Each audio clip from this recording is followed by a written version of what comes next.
Hello guys, मेरे YouTube channel में आपका स्वागत है। मेरा नाम मोहम्मद मिशा। तो आज हम इस वीडियो में डिस्कस करने वाले हैं कि what are the demerits of mutual fund के बारे में।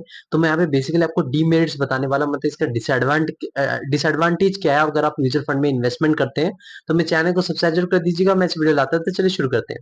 सबसे पहला पॉइंट जो है वो है आपका नो गारंटीज। तो इसमें कोई गारंटी नहीं है आपकी रिटर्न की। यहाँ पे आपका नेगेटिव रिटर्न भी मिल सकता है इस साल, और आपको पॉजिटिव रिटर्न में बहुत ही मैसिव रिटर्न मिल सकता है, जो कि बेटर देन एफडी है। तो इसलिए अगर इसमें टाइम फ्रेम ज्यादा देते हैं तो आपको अच्छा खासा रिटर्न मिलता है। वरना अगर आप टाइम फ्रेम शॉर्ट टर्म लेके आए हैं तो आप एफडी पे ही जाइए, एफडी में आपको अच्छा खासा रिटर्न मिल जाएगा। आप ये बाद में खुद ही बोलेंगे।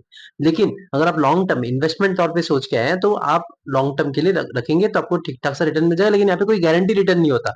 जैसे अगर आप फिक्स डिपॉजिट करते हैं तो फिक्स डिपॉजिट में बता दिया जाता है कि आपको 7% या 8% तक का रिटर्न मिलेगा ही मिलेगा। लेकिन यहाँ पे ऐसा कुछ नहीं होता। आपको अभी 30 से 40% तक का रिटर्न भी मिल सकता है, तो 30 से 40% नेगेटिव रिटर्न भी मिल सकता है, मतलब आपका माइनस में पैसा भी जा सकता है। तो ऐसा कुछ भी हो सकता है। लेकिन हाँ, अगर आप लॉन्ग टर्म के लिए वेट करेंगे तो आपको डेफिनेटली एक ठीक ठाक सा रिटर्न मिल जाएगा। लेकिन कोई गारंटी रिटर्न नहीं मिलेगा। कितना परसेंटेज एक रेंज बता सकते हैं एक पर्टिकुलर फंड में, लेकिन ये नहीं बता सकते कितना एग्जैक्ट रिटर्न मिलेगा। तो ये पहला हो गया। अब सेकंड जो हमारा इसमें बुराइयां हैं वो है आपका कैश ड्रैग।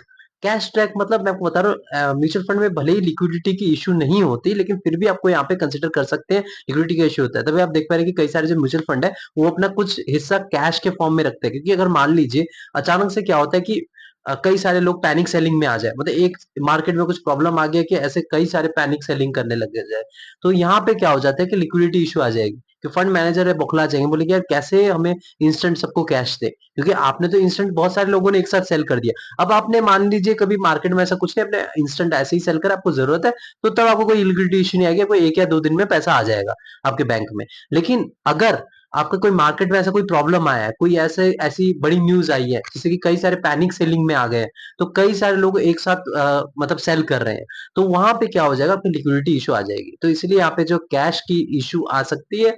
लेकिन आपका लिक्विडिटी फिर भी मैं बोलूं, आपका रियल स्टेट हो गया, मतलब मान लीजिए आप यहाँ पे जमीन खरीदते हैं, प्रॉपर्टी खरीदते हैं, उनसे अच्छा तो लिक्विडिटी इसमें हो ही जाता है। अगर आपका वैसा भी सिचुएशन आया तो आपको 20-25 दिन, ज्यादा से ज्यादा 1 महीने के अंदर आपको कैश आउट मिल जाएगा, पैसा मिल जाएगा, लेकिन इमीडिएट नहीं मिलेगा। ये थोड़ा प्रॉब्लम आपको फेस करनी पड़ेगी अगर मार्केट में कोई कंडीशन ऐसा आता है, तो मतलब कई सारे लोग पैनिक सेलिंग करते हैं।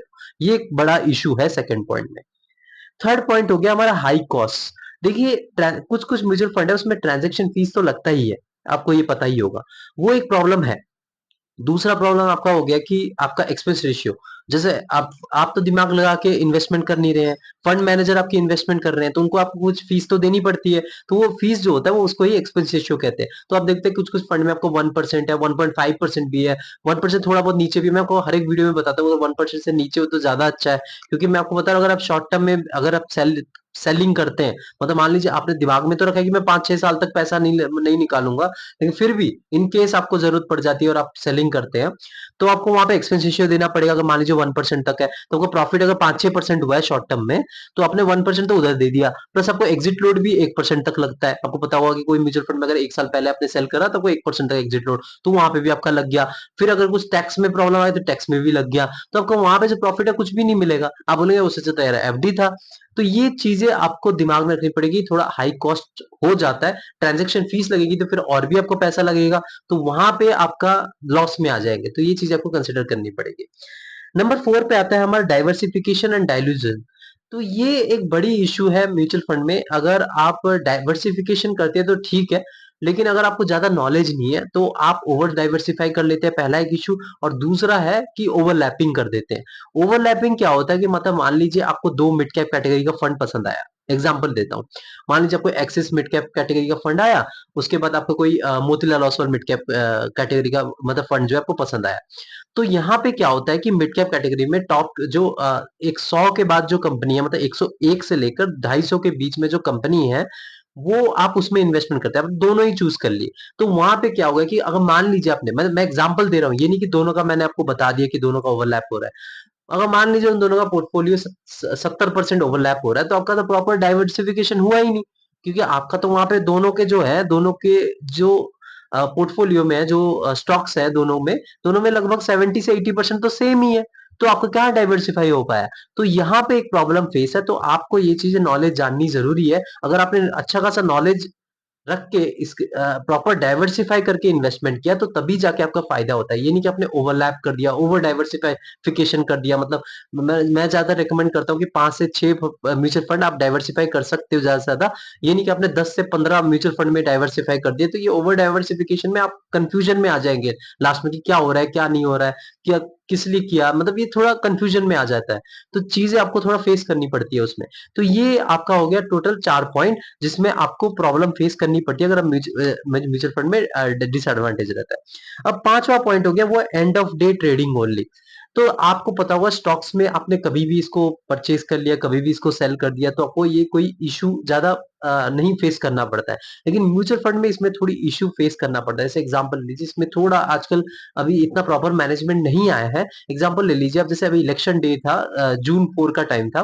तो जून 4 में जो इलेक्शन रिजल्ट आया था तो उसमें क्या हुआ था कि मार्केट जो है वो डाउन गई थी। तो वहां पे 10% तक का या 15% तक नीचे चला गया था। तो कई लोग हो गए कि यार तब उसी के टाइम में लमसम करने लग गए थे। तो लमसम जब करा तो उनको एनएवी उस डे की नहीं मिली, उसके अगले डे की मिली। तो ये जो है प्रॉब्लम, चीजें अभी म्यूचुअल फंड में ठीक नहीं है। तो क्योंकि कई लोग देखते हैं कि यार अभी जब मार्केट डाउन जाएगा तभी लमसम करेंगे, तो लमसम करते तो आपको अगले डे की जो एनएवी मिलते तो वहां पे तो मार्केट अप हो गया है, तो कोई प्रॉब्लम नहीं हुआ। मतलब ये तो प्रॉब्लम है बहुत बड़ी।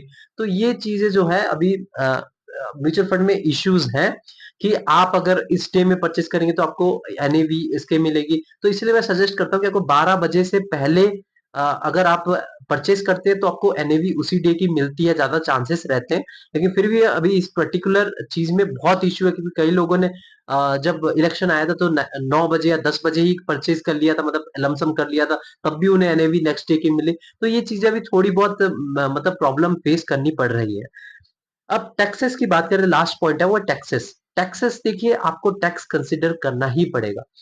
देखिए, आप अगर देखें तो 1 साल के बाद अगर आप यूनिट सेल करते हैं तो आपको 15% तक का टैक्स देना पड़ता है प्रॉफिट पे। अगर 15% तक आपको टैक्स देना पड़ता है प्रॉफिट पे, प्लस एक्सपेंस रेशियो भी आपको देना पड़ता है, प्लस अगर 1 साल से पहले आपने सेल करा तो आपको 1% तक का एग्जिट लोड भी देना पड़ेगा, प्लस आपको ट्रांज़ैक्शन फीस भी देना पड़ेगा। तो ये सारा जो जुड़-जाड़ के आपको प्रॉफिट सारा ज़ीरो कर देगा। मतलब प्रॉफिट बहुत ही कम कर देगा। तो ये चीज़ें आपको कंसिडर करना पड़ेगा। इसमें कंसिडर अगर मान लीजिए आपकी सैलरी थोड़ी ज़्यादा है, ठीक-ठाक है, तो आप तब ईएलएसएस फंड को ऑप्ट कर सकते हैं। ईएलएसएस फंड में उसमें लॉक इन पीरियड होता है, मतलब आप अगर म्यूचुअल फंड में इन्वेस्टमेंट करते हैं तो मतलब ईएलएसएस फंड में म्यूचुअल फंड में इन्वेस्टमेंट करते हैं तो आपको उसमें टैक्स नहीं लगता है, लेकिन आपको लॉक इन पीरियड रहता है 3 साल या 4 साल का। आप उसमें पैसा नहीं निकाल सकते 3-4 साल तक। तो ये चीजें आपको कंसिडर करनी पड़ेगी, तभी आप इन्वेस्टमेंट करेंगे। और आपको पता होगा अगर आप शॉर्ट टर्म, अगर आप मान लीजिए आप लॉन्ग टर्म मतलब 1 साल के बाद भी आप अगर सेल करते हैं तो तब भी आपको 10% तक का टैक्स देना पड़ता है प्रॉफिट पे। तो ये चीजें आपको कंसिडर करनी पड़ेगी। एग्जिट लोड भी कंसिडर करना पड़ेगा, एक्सपेंस रेशियो भी कंसिडर करना पड़ेगा, ट्रांजैक्शन फीस भी कंसिडर करना पड़ेगा, तो तभी जाके आप इसमें इन्वेस्टमेंट करेंगे। तो यहाँ पे डिसएडवांटेज ये सब है। तो मेरे चैनल को सब्सक्राइब कर दीजिए, मैं वीडियो लाता रहता हूँ। Thank you.